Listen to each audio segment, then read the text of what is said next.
أعوذ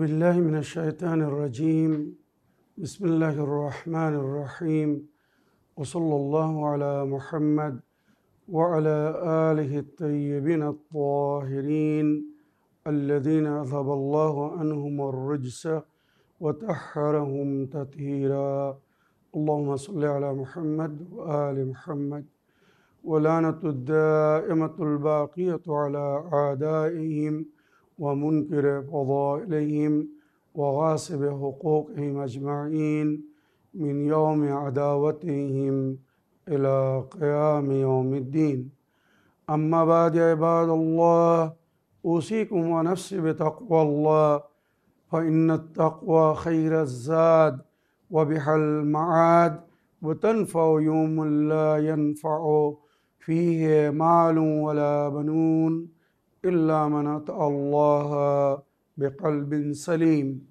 وصلى الله على محمد وعلى آله الطيبين الطاهرين اللهم صل على محمد وآل محمد আমার প্রিয় দর্শক ও শ্রোতাবৃন্দ আসসালামু আলাইকুম ওয়া রাহমাতুল্লাহি ওয়া বারাকাতুহু আপনাদের সকলকে আন্তরিক সালাম জানিয়ে আজকের অনুষ্ঠান ইসলাম ইন বাংলায় আপনাদেরকে স্বাগতম জানাই।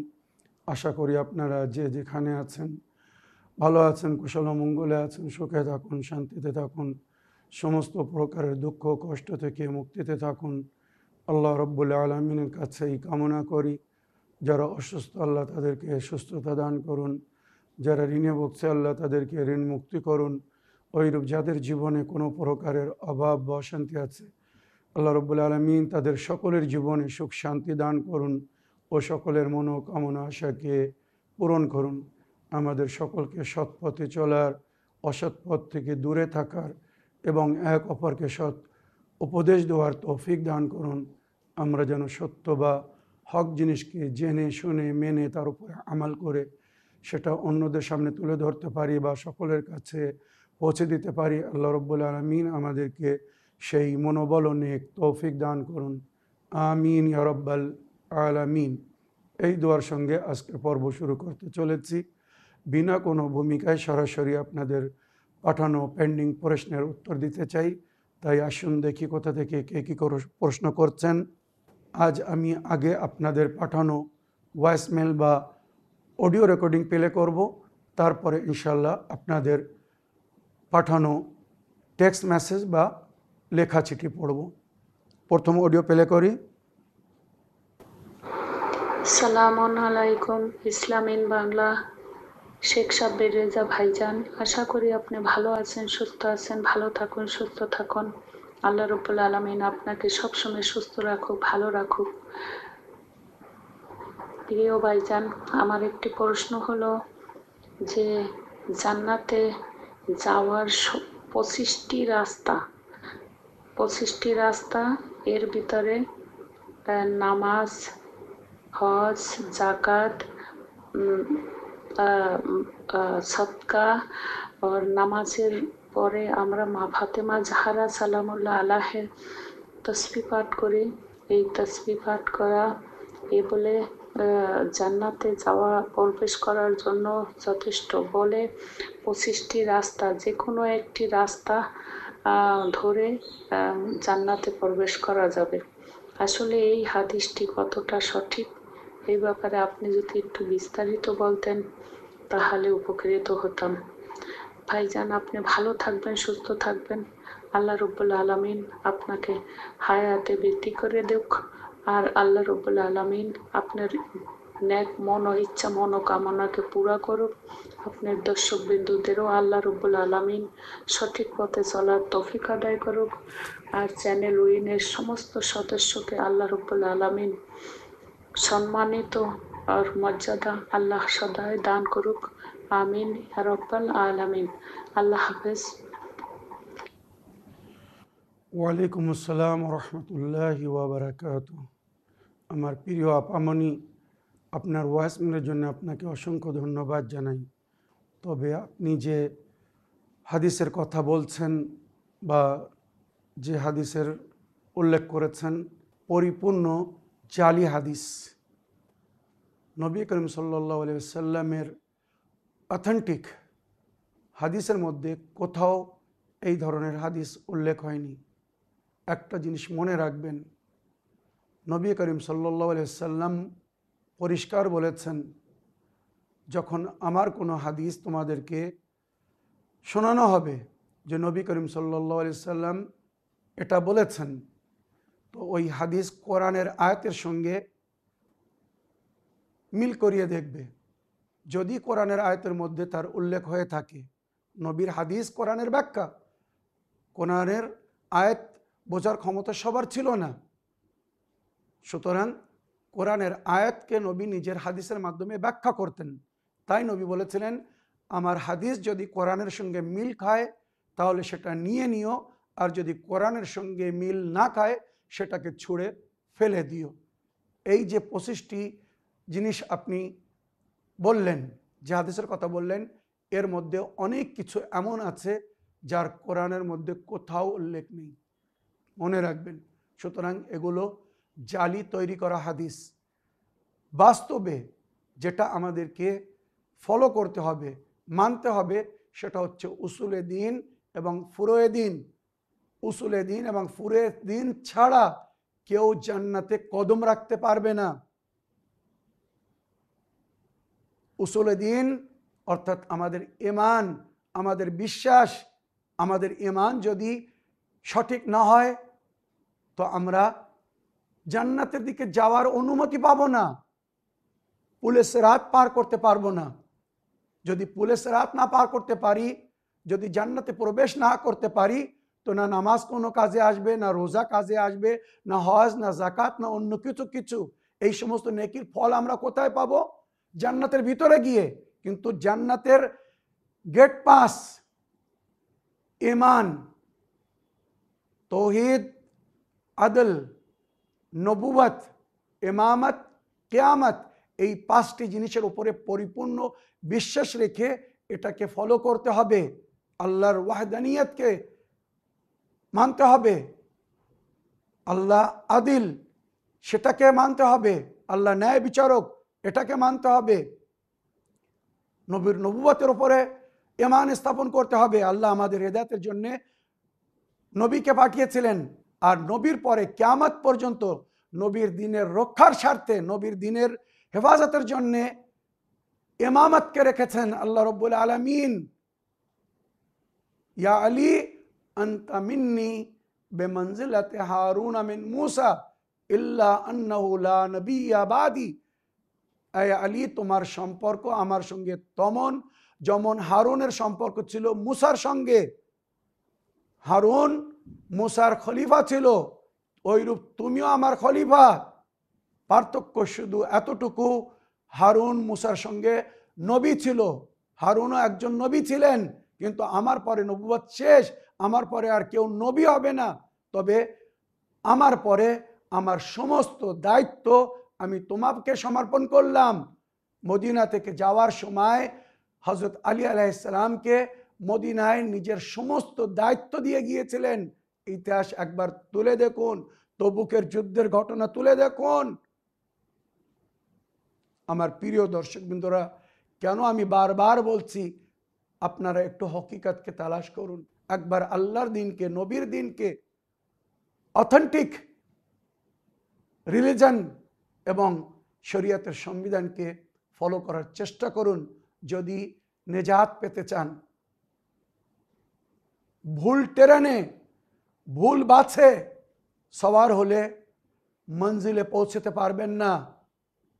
সঠিক ট্রেনে, সঠিক বাসে, সঠিক রুটে, সঠিক রাস্তার উপরে চলতে হবে। ভুল পথে যত দূরে যাবেন ফিরে আসতে তত কষ্ট হবে। কেউ যদি একবার ভুল ট্রেনে চলে যায়, কলকাতা থেকে সে বোম্বাই আসবে বলে ট্রেনে চলেছে, কিছু দূর চলার পরে সে জানতে পারলো এই ট্রেন তো দিল্লি যাচ্ছে। তার কর্তব্য কি? সে যদি বিবেক থাকে, বুদ্ধি থাকে, কি করবে? সঙ্গে সঙ্গে প্রথম স্টেশনেই নেমে ফিরে আসবে, ওখান থেকে বোম্বে ট্রেন ধরবে। ভুল পথে যত দূরে চলে যাবে ফিরে আসতে তাকে তত কষ্ট হবে, তত অসুবিধা হবে। আপনারা সঠিক জিনিসকে ফলো করুন। নবীর পরে নবী নিজের উম্মতের হেদায়েতের জন্য কোরআনের সঙ্গে আহলে বায়াতকে ছেড়ে গেছেন, ইমামতকে ছেড়েছেন। ওয়াজআলনাহুম, কোরআনের আয়াত পড়ছি, ওয়াজআলনাহুম আইম্মাতান ইয়াহদুনা বিআমরিনা, আমি তাদেরকে ইমাম করেছি। আল্লাহ বলছেন আমি তাদেরকে ইমাম করেছি। আইম্মা বহুবচন, একজন না 12 জন ইমাম, আমি তাদেরকে ইমাম করেছি। ওয়াজআলনাহুম আইম্মাতান ইয়াহদুনা বিআমরিনা, আমার হুকুমে তারা আমার বান্দাদের হেদায়েত করবে বা হেদায়েত করছে। এই হচ্ছে ইমামাতের উপরে কোরআনের থেকে দলিল দিলাম। ইয়াউমা নাদউ কুল্লা উনাসিম বিইমামিহিম, সেই দিনকে স্মরণ করো যেদিন তোমাদের সকলকে তোমাদের ইমামের সঙ্গে ডাকা হবে। একজন ইমাম হবে প্রতি যুগে। ইন্নামা আনতা মুনদিরুন ওয়া লিকুল্লি কওমিন হাদ, সূরা রাত তুলে দেখুন। আয় নবী, আপনাকে সতর্ক করার জন্য পাঠিয়েছি, আর প্রতি কওমের জন্য, প্রতি যুগের জন্য আমি হাদি রেখেছি আল্লাহর তরফ থেকে। এখন আপনাদের হাদি কে? কে সেই ইমাম যার সঙ্গে হাসনের ময়দানে ডাকা হবে? আর তার সঙ্গে আপনারা জানেন একজন সেই ইমাম কে? সমস্ত ফেরকার, সমস্ত দলের, সমস্ত মযহাবের ইমাম আলাদা আলাদা আপনাদের মধ্যে, শুধু একমাত্র আহলে বায়তের অনুগামী অনুসারী, তাদের ইমাম, যুগের ইমাম, ইমামে মেহেদী আলাইহিস সালাম। কিয়ামত পর্যন্ত জানার অধীনে আমরা জীবনযাপন করব বা করছি। মনে রাখবেন, এভাবেই নবী নিজের উম্মতকে বলে গেছেন। তো ইমামাতের উপরে বিশ্বাস স্থাপন করতে হবে, তাদেরকে মানতে হবে, তারপরে কিয়ামতের উপরে বিশ্বাস রাখতে হবে। এই হচ্ছে আমাদের উসুলে দিন। এরপরে হবে ফুরুয়ে দিন, মানে কার্যক্ষেত্রে আমাল করে দেখাতে হবে। নামাজ, রোজা, হজ, জাকাত, খুমুস। সূরা আনফাল আয়াত নম্বর 41 তুলে দেখুন, 41, 10 পারা যেখান থেকে শুরু হয়েছে, ওই আয়াতের মধ্যে আল্লাহ খুমুস দিতে বলেছেন। ফালিল্লাহি খুমসুহু ওয়ালির রাসূলে ওয়াযিল কুরবা, আল্লাহর জন্যে, আল্লাহর নবী ও তার বংশধারীর জন্যে এই খুমুস সাদাতের হক, সৈয়দদের হক, তাদেরকে দিতে হবে। নইলে কাফন পর্যন্ত কেড়ে নেওয়া হবে যদি মালের খুমুস না দেওয়া হয়। মনে রাখবেন, খুমুস। তারপরে জিহাদ, অন্যায়ের বিরুদ্ধে লড়াই করতে হবে, অন্যায়ের বিরুদ্ধে পদক্ষেপ নিতে হবে, বাতিলের বিরুদ্ধে বলতে হবে। তার ছাড়া কিন্তু দিন পরিপূর্ণ হবে না। শরীয়তের উপরে পরিপূর্ণভাবে যদি কেউ আমাল করতে চায়, তো এই যে ফুরুয়ে দিনগুলো বলছি, একে ফলো করতে হবে, একে মেনে চলতে হবে। তারপরেই সে নিজাত পাবে, তারপরেই সে স্বর্গে যেতে পারবে। তাছাড়া জান্নাতের দরজা তার জন্য খুলবে না। নবীর হাদিস একবার তুলে দেখুন। আগে তাওয়াল্লা, আমর বিল মারুফ, ষষ্ঠম জিহাদ, সপ্তম এবং অষ্টম আমর বিল মারুফ নেহি আনিল মুনকার করতে হবে। কোরআন বলছে ওয়ালতাকুন মিনকুম উম্মাতান ইয়াদউনা ইলাল খায়র ইয়ামুরুনা বিল মারুফ ওয়া ইয়ানহাউনা আনিল মুনকার উলাইকা হুমুল মুফলিহুন। তোমাদের মধ্যে এক দলকে, এক গ্রোহকে, এক জামাতকে এমন হতে হবে যারা অন্যদেরকে নেকির দিকে আমন্ত্রণ জানাবে, ভালো কাজের আদেশ করবে, অন্যায় থেকে মানা করবে, এরাই সফলগামী হবে। সেই আমর বিল মারুফ যদি ত্যাগ করে দেন, সেই নেহি আনিল মুনকারকে যদি ছেড়ে দেন, কি করে জান্নাতে যাবেন? নবী নিজের উম্মতকে সতর্ক করে বলেছিলেন, শেষ যুগে এটার বিপরীত হবে, উল্টো হবে। আমর বিল মারুফের জায়গায় নেহি আনিল মুনকার, আর নেহি আনিল মুনকারের জায়গায় আমর বিল মারুফ হবে। অর্থাৎ মানুষকে সৎ পথের দিকে আমন্ত্রণ জানানো জায়গায় ভুল পথের দিকে আমন্ত্রণ জানানো হবে। আর অন্যায় থেকে মানা করার জায়গায় অন্যায়ের দিকে ডাকা হবে, আমন্ত্রণ জানা হবে, আর নেকি থেকে মানা করা হবে। ওখানে জিজ্ঞাসা করা হয়েছিল কোন নেকি থেকে মানা করা হবে, তখন নবী বলেছিলেন আমার আহলে বায়তের ভালোবাসা, আমার আহলে বায়তের ওয়ালায়াত, যার ছাড়া কোনো আমাল কবুল হবে না, সেই ওয়ালায়াতকে অস্বীকার করা হবে, অমান্য করা হবে। নবীর হাদিস, লা তুকবাল আমালুল উম্মাহ ইল্লা বিওয়ালায়াতিন আহলিল বাইত, আমার উম্মতের কোনো আমাল কবুল হবে না আমার আহলে বায়তের ওয়ালায়াত ছাড়া। সেই ওয়ালায়াতকে মানুষ অস্বীকার করবে, অমান্য করবে। এখানে আমর বিল মারুফ নেহি আনিল মুনকারকে তারা পাল্টে দেবে, উল্টো করে দেবে। যেখানে যাওয়ার দরকার সেখান থেকে মানা করবে, আর যেখানে নিষেধ করা হবে সেখানে তারা যাবে।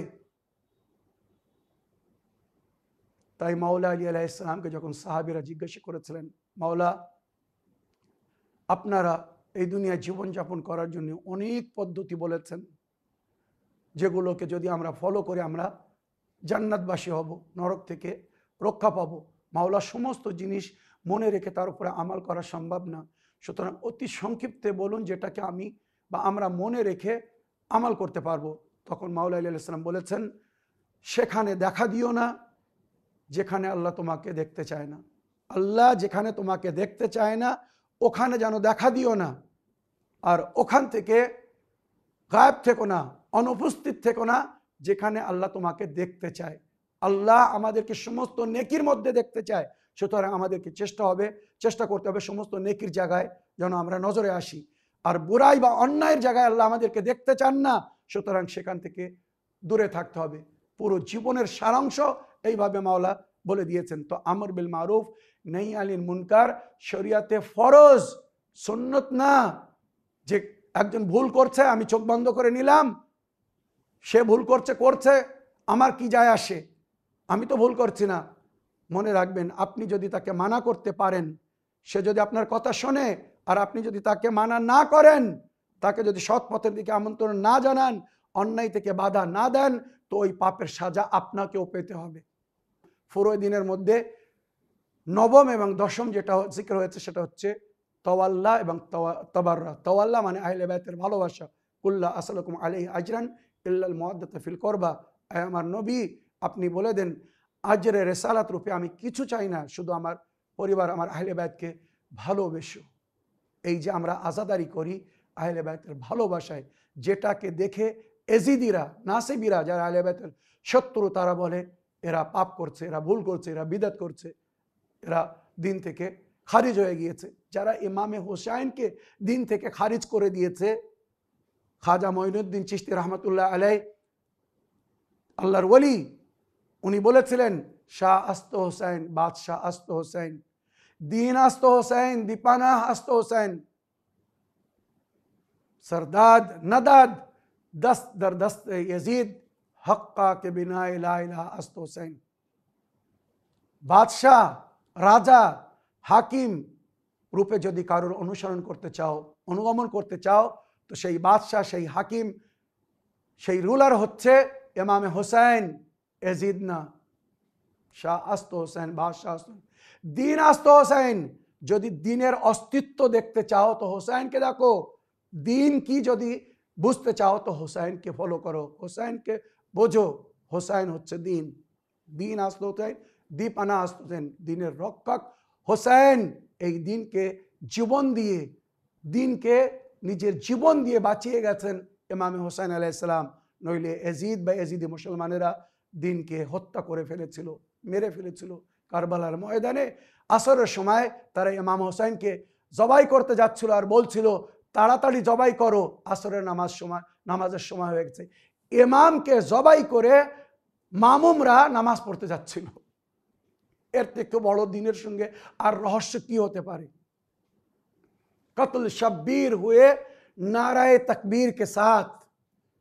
এইটা হচ্ছে ইসলামের সবচেয়ে বড় দুর্ভাগ্য, যে তারা আল্লাহু আকবার বলে যেমন পশু পাখিকে জবাই করে, ওইরূপ আল্লাহু আকবার বলে তারা নবীর সন্তানকে জবাই করেছিল। শাহ আস্ত হোসেন, বাদশাহ আস্ত হোসেন, দিন আস্ত হোসেন, দীপানা আস্ত হোসেন, सरदाद नदाद दस्त दर दस्त यजीद। माथा दिएছিলেন, हाथ देनনি। इमाम হোসেন माथा दिएছিলেন, यजीদের হাতে हाथ देनনি। हक्कान के बिना ला इलाहा अस्त। এই লা ইলাহা ইল্লাল্লাহকে বাঁচিয়ে গেছেন নবীর সন্তান ইমামে হোসেন। যদি ইমাম হোসেন কোরবানি না দিত, নবীর দিন বাঁচত না। এজিদের ভাষা শুনুন, এজিদের কথা শুনুন, তারিখ পড়ুন। এজিদ কি বলছিল ইমাম হোসেনকে কতল করার পরে? লা খবরুন জাআ ওয়ালা ওয়াহিয়ুন নাজাল লা'বাত বানু হাশিম বিল হুকুমা। বানু হাশিম মানে নবী এবং নবীর খানদানের লোকেরা নবীর বংশধারীরা রাজিত্ব লাভ করার জন্য এই ইসলাম নামক দ্বীনের একটা ভড়ং রচেছিল। এটা হচ্ছে ইয়াজিদের কথা। একবার শুনুন যে বানু হাশিম মানে নবী রাজিত্ব লাভ করার জন্য এই ইসলাম দ্বীনের একটা ভড়ং রেখেছিল। না কোনো কোরআনের আয়াত নাজিল হয়েছিল, লা খাবরুন জালা ওয়ালা ওয়াইয়ুন নাজাল, না আল্লাহর তরফ থেকে কোনো ওয়াহী এসেছিল, মানে না কোনো আল্লাহর তরফ থেকে দ্বীন এসেছিল, না আল্লাহর তরফ থেকে কোনো কোরআন নাজিল হয়েছিল। আমার প্রিয় দর্শক, আমার প্রিয় আপামনি, আশা করি আপনি বুঝতে পেরেছেন এই উসুলে দ্বীন এবং ফুরুয়ে দ্বীন যেগুলো বললাম, তাওয়াল্লা আহলে বাইতের ভালোবাসা এবং তাবাররা আহলে বাইতের যারা শত্রু তাদেরকে নিজের শত্রু ভাবতে হবে, আহলে বাইতের দুশমনদেরকে নিজের দুশমন মনে করতে হবে, নবীর দুশমনকে নিজের দুশমন মনে করতে হবে। যদি কেউ নবীকেও ভালোবাসে আর আবু জাহেল বা আবু লাহাবকে ভালোবাসে, তার মানে এ মুনাফিক, এ মুমিন না। ওইরূপ যদি কেউ বলে আমি নবীকে বা নবীর আহলে বাইতকে মানি, তার সঙ্গে সঙ্গে যারা নবীর সঙ্গে বা নবীর আহলে বাইতের সঙ্গে গদ্দারি করেছে, দুশমনি করেছে, আহলে বাইতকে হত্যা করেছে, কারা হত্যা করেছিল মাওলা আলীকে, কারা হত্যা করেছিল বিষ দিয়ে ইমাম হাসানকে, কারা হত্যা করেছিল ইমাম হোসেনকে, একবার ইতিহাস তুলে দেখুন। আমি কোরআন এবং হাদিস থেকে সূত্র দিয়ে যে হকিকতগুলো বলছি এগুলোকে একবার মানার চেষ্টা করো। তাওয়াল্লা তাবাররা, ইমাম মুসা কাযিম আলাইহিস সালাম বলেছেন, তুবা লাশিয়াতনা আল মুতামাসসিকিনা বিহাবলিনা ফি গায়বাতি কায়েমিনা। জান্নাতের শুভ সংবাদ দিচ্ছেন ইমাম মুসা কাযিম আলাইহিস সালাম, নবী করিম সাল্লাল্লাহু আলাইহি ওয়াসাল্লামের সপ্তম প্রতিনিধি। কি বলছেন? আমাদের অনুগামী অনুসারীদের জন্য তুবা মানে জান্নাত, ওই গাছ যে গাছে সমস্ত প্রকারের ফল ফুল ফুটবে, ফল হবে, যখন যে ফল খাওয়ার মন চাবে ওই গাছতলায় গেলে সেই ফল পাবে, যে ফুলের সুগন্ধ শুকতে চাইবে ওই ফুলের সুগন্ধ পাবে। এটা জান্নাতে প্রবেশের একটা ইশারা। তো তুবা লাশিয়াতনা আল মুতামাসসিকিনা বিহাবলিনা ফি গায়বাতি কায়েমিনা, আমাদের কায়েম মানে যুগের ইমামের গায়বাতের সময় এই যুগে যারা আহলে বায়তের দামানকে ধরে থাকবে, কিভাবে? আলা মুআলাতিনা ওয়াল বারা মিন আদাইনা, আমাদের ভালোবাসার সঙ্গে আর আমাদের যারা শত্রু তাদের থেকে ঘৃণা বারাত করতে হবে। শুধু ভালোবাসলে হবে না, আহলে বায়তের ভালোবাসার সঙ্গে সঙ্গে আহলে বায়তের শত্রুদেরকে ত্যাগ করতে হবে। যেখানে আহলে বায়ত সেখানে নেজাসাত না, আর যেখানে নেজাসাত সেখানে আহলে বায়ত না। আর কোরআন বলছে ইন্নামা ইউরিদুল্লাহু লিইয়ুযহিবা আনকুম রিজসা আহলিল বাইত ওয়া ইউতাহহিরাকুম তাতহীরা। আহলে বাইত রাসূল, এটা আল্লাহর পরিপূর্ণ ইচ্ছা আপনাদেরকে সমস্ত নেজাসাত থেকে দূরে রাখবে। তো যদি কারোর অন্তরে আহলে বাইতের ভালোবাসা না ঢোকে, না প্রবেশ করে, তো সে বুঝে দেখ নিজের সম্পর্কে সে নাজিস নাপাক বলে আল্লাহ তার অন্তরে আহলে বাইতের ভালোবাসা প্রদান করেনি। যদি তার অন্তর পাক হতো আহলে বাইতের ভালোবাসা স্থান পেত।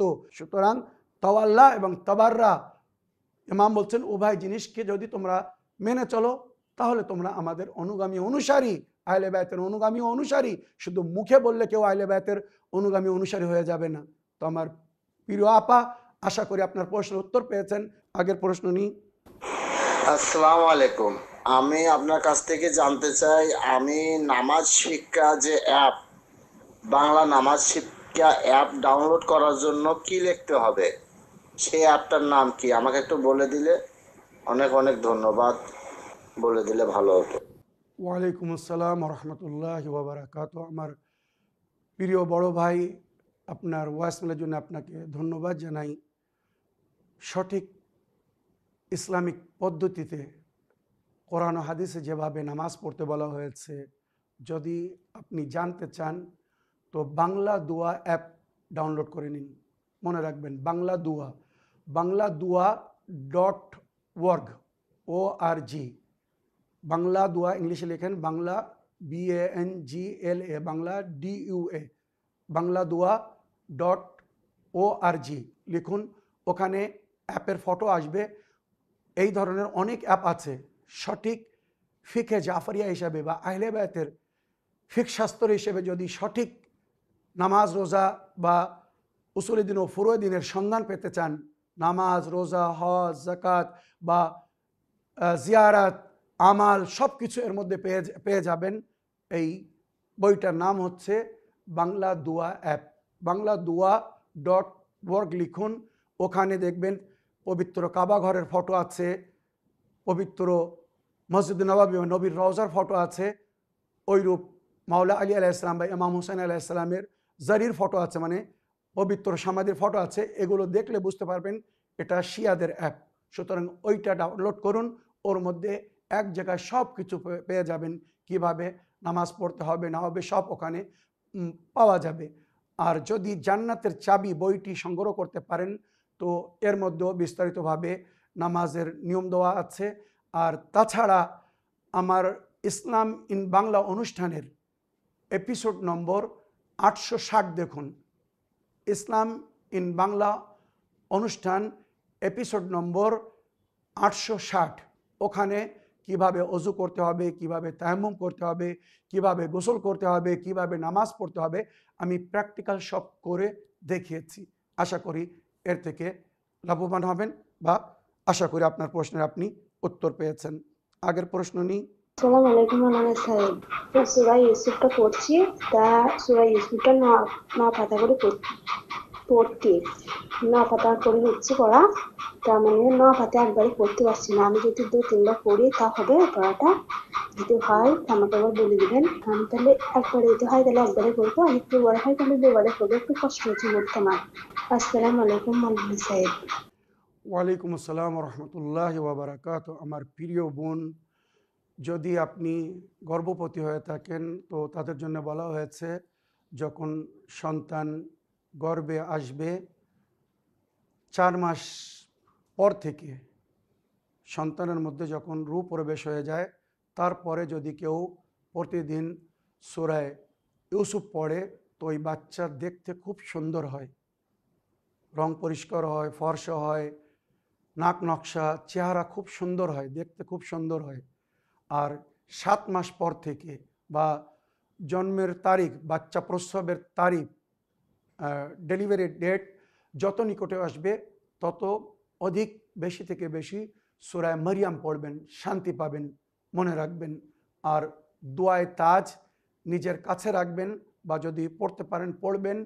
ডেলিভারি খুব শান্তিপূর্ণভাবে হবে, হয়তো কোনো সিজার করার প্রয়োজন হবে না, কোনো অপারেশনের প্রয়োজন হবে না, শান্তিপূর্ণভাবে ডেলিভারি হবে, বাচ্চা প্রসব করতে পারবেন। দোয়ায়ে তাজ যদি ডান হাতে বাঁধা থাকে বা বাম হাতে বাঁধা থাকে, তবে যেই প্রসব হয়ে যাবে বাচ্চা জন্ম দেওয়ার পরে সঙ্গে সঙ্গে ওটাকে খুলে রাখতে হবে, আবার পরে যখন পবিত্র হয়ে যাবেন, পাক হয়ে যাবেন, তারপরে পড়তে পারবেন, কোনো অসুবিধা নেই। তো সূরা ইউসুফ প্রতিদিন পড়তে বলা হয়েছে। এবারে যদি আপনি একসঙ্গে না পড়তে পারেন, মনে করুন একসঙ্গে পড়তে গেলে 1 ঘন্টা সময় লাগতে পারে, যেমন আপনি বলছেন, তো আপনি সকালে কিছু পড়ুন, দুপুরে কিছু পড়ুন, মানে সকালের নামাজের পরে কিছু পড়ুন, দুপুরের নামাজের পরে কিছু পড়ুন, রাত্রের নামাজের পরে কিছু পড়ুন, এইভাবে সারাদিনে একবার সূরা ইউসুফ খতম করুন। আশা করি আপনার প্রশ্নের আপনি উত্তর পেয়েছেন বা বুঝতে পেরেছেন। এবারে আমি আপনাদের পাঠানো 1টি বা 2টি লিখিত চিঠি পড়তে চাই, দেখি কোথা থেকে কে কি প্রশ্ন করছেন। সালামুন আলাইকুম, আমি বাংলাদেশের যশোর জেলা থেকে মেহেদি বলছি। জনাব, আপনার নিকটে আমার একটি প্রশ্ন আছে। হজরত আলী রাদিয়াল্লাহু তাআলা আনহু বলা হয়।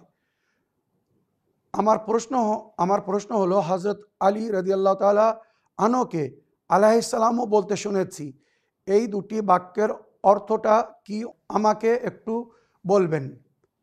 ওয়ালাইকুম আসসালাম রহমতুল্লাহ বারাকাত। আমার প্রিয় ভাই মেহেদি সাহেব, আপনার চিঠি লেখার জন্য আপনাকে ধন্যবাদ জানাই। আপনার দেশে সবাই হজরত আলী আলাইহিস সালামকে রাদিয়াল্লাহু তাআলা আনহু, হজরত আলী আলাইহিস সালামের নাম নেওয়ার পরে রাদিয়াল্লাহু তাআলা আনহু বলে। আবার আপনি শুনেছেন, বা যেটা আহলে বায়তের অনুগামী অনুসারীরা বলেন, হজরত আলী আলাইহিস সালাম। তো এই 2টি বাক্যের আপনি অর্থ জানতে চেয়েছেন। রাদিয়াল্লাহু তাআলা আনহু মানে যার থেকে আল্লাহ রাজি হয়েছে, রাদিয়াল্লাহু তাআলা আনহু যার থেকে আল্লাহ রাজি হয়েছে, এটা তার জন্যে বলতে হবে। যার থেকে আল্লাহ রাজি হয়নি বা আল্লাহ রসুলকে যদি কেউ কষ্ট দিয়ে থাকে, কোরআনের আয়াত পড়ে দেখুন, সূরা আহজাব পড়ে দেখুন, বা সূরা তওবার মধ্যেও জিকির হয়েছে আল্লাহ কাদের থেকে রাজি হয়েছেন। সূরা তওবা নবী করিম সাল্লাল্লাহু আলাইহি ওয়াসাল্লাম কাউকে দিয়ে পাঠিয়েছিলেন, যাও মক্কায় এর তাবলীগ করো। নবীর কথা বা কোরআনের কথা মানতে বাধ্য করেছিল। তার সঙ্গে আরও লোক গিয়েছিল, ইসলাম এটাকে মানা করেছে। কোরআন বলছে লা ইকরাহা ফিদ্দিন, দিনে কোনো জোর জবরদস্তি নেই। কেউ যদি আপনার দিনকে না মানতে চায় তো আপনি তাকে মেরে ধরে মুসলমান করতে পারবেন না। নবী করিম সাল্লাল্লাহু আলাইহি সাল্লামকে যখন জিবরাইল আমিনের মাধ্যমে খবর দেওয়া হলো, হে আল্লাহর নবী, আপনি ভুল ব্যক্তিকে, এমন ব্যক্তিকে পাঠিয়েছেন যে তার যোগ্য ছিল না, সুতরাং আপনি নিজে যান, আর নইলে আপনার মতো যে তাকে পাঠান। তখন মাওলা আলীকে নবী পাঠিয়েছিলেন। মাওলা আলী ওখানে গিয়ে সর্বপ্রথম ইসলামের তরফ থেকে, নবীর তরফ থেকে দিয়াত দিয়ে তাদেরকে রাজি করেছিলেন যে মারা গিয়েছে তার পরিবর্তে এই দিয়াত নাও, জখমি হয়েছে তার পরিবর্তে এই দিয়াত নাও। সেখান থেকে ইসলামে এই দিয়াতকে ফরজ করা হয়েছিল কতলের পরিবর্তে বা আহত বা জখমের পরিবর্তে। সুতরাং ওখানে আয়াত বলছে রাদিয়াল্লাহু তাআলা আনহু, আল্লাহ তার থেকে রাজি হয়েছে। কে ছিলেন সে? হযরত আলী আলাইহিস সালাম। তাই রাদিয়াল্লাহু তাআলা আনহু বলার যদি কেউ অধিকার রাখে বা কারোর সম্পর্কে যদি রাদিয়াল্লাহু তাআলা আনহু বলতে হয়, তো উত্তম ব্যক্তি হচ্ছেন তার জন্যে বা সেই ব্যক্তি হচ্ছেন মাওলা আলী আলাইহিস সালাম, যার থেকে আল্লাহ রসুল রাজি হয়েছেন। কারণ নবী যখন খবর পেয়েছিলেন, মাওলা আলী যখন ফিরে এসেছিলেন তাদেরকে রাজি করে, শান্তিপূর্ণভাবে যখন তাদেরকে ইসলামিক সংবিধান বুঝিয়েছিলেন, বলেছিলেন, তারা হযরত আলীর কথা মেনেছিল। তো নবীর কাছে ফিরে এসে যখন আলী আলাইহিস সালাম এই কথা বলেছিলেন, তো নবী খুশি হয়ে আলী আলাইহিস সালামকে সকলের সামনে, সাহাবীদের সামনে বলেছিলেন, ইয়া আলী আনতা রাজাইতান নাসা আনিল্লাহ ওয়া আন্নি, আনতা রাজাইতান নাসা, তুমি রাজি করেছো মানুষকে আমার তরফ থেকে এবং আল্লাহর তরফ থেকে, রাদিয়াল্লাহু তাআলা আনকা, আল্লাহ তোমার থেকে রাজি হয়েছে। তো রাদিয়াল্লাহু তাআলা আনহু মাওলা আলীর জন্য ছিল। হযরত আলী আলাইহিস সালামের সম্পর্কে আরও একটা শব্দ ব্যবহার হয়, কাররামাল্লাহু ওয়াজহু, আল্লাহ ওনার চেহারার উপরে করম করেছেন। হযরত আলী নিজের জীবনে বাল্যকাল থেকে বৃদ্ধকাল পর্যন্ত, জীবনের শেষ নিঃশ্বাস পর্যন্ত আল্লাহ ছাড়া কখনো কারোর উপাসনা করেননি। তাই হযরত আলীকে কাররামাল্লাহু ওয়াজহু বলা হয়। অন্য সাহাবীরা যাদেরকে উম্মত মানে, তারা জীবনের একটা অধিক অংশ, বড় অংশ অন্য উপাসনা করত, আল্লাহ ছাড়া অন্যর উপাসনা বা ইবাদতের মধ্যে তারা কাটিয়েছিল। কিন্তু হযরত আলী কখনো আল্লাহ ছাড়া কারোর উপাসনা করেনি। তো রাদিয়াল্লাহু তাআলা আনহু মানে যার থেকে আল্লাহ রাজি হয়েছে, আর আলাইহিস সালাম মানে যার উপরে শান্তির বর্ষণ হয়েছে। মনে রাখবেন, নবী ও নবীর আহলে বায়াতের উপরে শান্তির বর্ষণ হয়েছে। ইন্নাল্লাহা ওয়া মালাইকাতুহু ইউসাল্লুনা আলান নবী ইয়া আইয়ুহাল্লাযীনা আমানু সাল্লু আলাইহি ওয়া সাল্লিমু তাসলিমা। যখন এই আয়াত নাযিল হয়, নবী করিম সাল্লাল্লাহু আলাইহি সাল্লাম নিজের উম্মতকে, আল্লাহুম্মা সাল্লি আলা মুহাম্মদ ওয়া আলি মুহাম্মদ, নবী নিজের উম্মতকে দরুদ পড়তে শিখিয়েছিলেন। তো উম্মত সে সময় শুধু আল্লাহুম্মা সাল্লি আলা মুহাম্মদ বলতো, নবী বলতেন লা তুসাল্লু আলাইয়া সালাতান বাতারা। কি বলছেন নবী? লা তুসাল্লু আলাইয়া সালাতান বাতারা, শুধু আমার উপরে দরুদ পড়ো না, বল কুলু সাল্লু আলা মুহাম্মদ ওয়া আলা আলি মুহাম্মদ, এইভাবে তোমরা সালাওয়াত পড়ো। আল্লাহুম্মা সাল্লি আলা মুহাম্মদ ওয়া আলা আলি মুহাম্মদ, আল্লাহুম্মা সাল্লি আলা মুহাম্মদ ওয়া আলি মুহাম্মদ, মুহাম্মদ এবং আলে মুহাম্মদের উপরে দরুদ পাঠ করো। যদি মুহাম্মদ ও আলে মুহাম্মদের উপরে দরুদ না পাঠ করো, যেটা দরুদ ইব্রাহিমি, তো তোমাদের নামাজ কবুল হবে না। আল্লাহুম্মা সাল্লি আলা মুহাম্মদ ওয়া আলি মুহাম্মদ কামা সাল্লাইতা আলা ইব্রাহিম ওয়া আলা আলি ইব্রাহিম। তো ইব্রাহিম এবং আলে ইব্রাহিমের উপরে যেমন দরুদ পড়ছেন, ওইরূপ সাল্লু আলা মুহাম্মদ ওয়া আলি মুহাম্মদ। ইয়া আহলে বাইত রাসূলুল্লাহ হুব্বুকুম ফরাদুম মিনাল্লাহি ফিল কুরআনি আনজালাহু কাফাকুম মিন আযীমিল ফাদলি আন্নাকুম মান লাম ইসাল্লি আলাইকুম ফালা সালাতা লাহু। ইমাম শাফি কি বলছেন একবার শুনুন। মনে রাখবেন, এই নবীর আদেশ সাহাবীদের জন্যও ছিল, যেমন উম্মতের জন্য। নবীর সাহাবীরা যদি মুহাম্মদ ও আলে মুহাম্মদের উপরে দরুদ না পাঠ করতো, তাদের নামাজ হতো না। তো যাদের উপরে নামাজে দরুদ পাঠ করছে তারা উত্তম, না যারা পাঠ করছে, যাদের উপরে পাঠ করা হচ্ছে, যাদের জন্য পাঠ করা হচ্ছে, যাদের উপরে দরুদ না পড়লে নামাজ হবে না, তারা উত্তম, না যারা দরুদ পড়ছে তারা উত্তম? একবার ভেবে দেখুন, বিবেক কি বলে। আহলে বাইত রাসূল, আপনাদের ভালোবাসাকে আল্লাহ কোরআনে ফরজ করেছে। ইমাম শাফি কি বলছেন? আহলে বাইত রাসূল, আল্লাহ রাব্বুল আলামিন আপনাদের ভালোবাসাকে কোরআনে ফরজ করেছে। কুল্লা আসআলুকুম আলাইহি আজরান ইল্লাল মাওয়াদ্দাতা বলে। কাফাকুম মিন আযীমিল ফাদলি আন্নাকুম, আপনাদের সুসম্মানের জন্য, উচ্চ মর্যাদার জন্য এতটুকুই যথেষ্ট, মাল্লাম ইসাল্লি আলাইকুম ফালা সালাতা লাহু, যদি কেউ নামাজে আপনাদের উপরে দরুদ পাঠ না করে, মোহাম্মদ ও আলে মোহাম্মদের উপরে দরুদ পাঠ না করে, তো তার নামাজ হবে না। আমার প্রিয় ভাই, আশা করি আপনি বুঝতে পেরেছেন রাদিয়াল্লাহু তাআলা আনহুর অর্থ কি, বা এটা কার জন্য বলা যাবে, এর অধিকার কে রাখে, ওইরূপ আলাইহিস সালাম এর অর্থ কি, বা কার জন্য বলতে হবে। আলাইহিস সালাম মানে তার উপরে আল্লাহর শান্তির বর্ষণ হোক বা আল্লাহর শান্তি হোক, এটা আলাইহিস সালামের অর্থ। আশা করি আপনার প্রশ্নের আপনি উত্তর পেয়েছেন। আমার এপিসোডের সময় আজ শেষ হয়ে গিয়েছে, অনেকের প্রশ্নের উত্তর বাকি আছে, ইনশাআল্লাহ আগামী কিছু এপিসোডের মধ্যে আমি সেগুলো কভার করার চেষ্টা করব। এই বলে আমার আজকের বক্তব্য শেষ করলাম। ওয়া আখিরু দাওয়ানা আলহামদুলিল্লাহি রাব্বিল আলামিন। ওয়াসসালামু আলাইকুম ওয়া রাহমাতুল্লাহি ওয়া বারাকাতুহু। السلام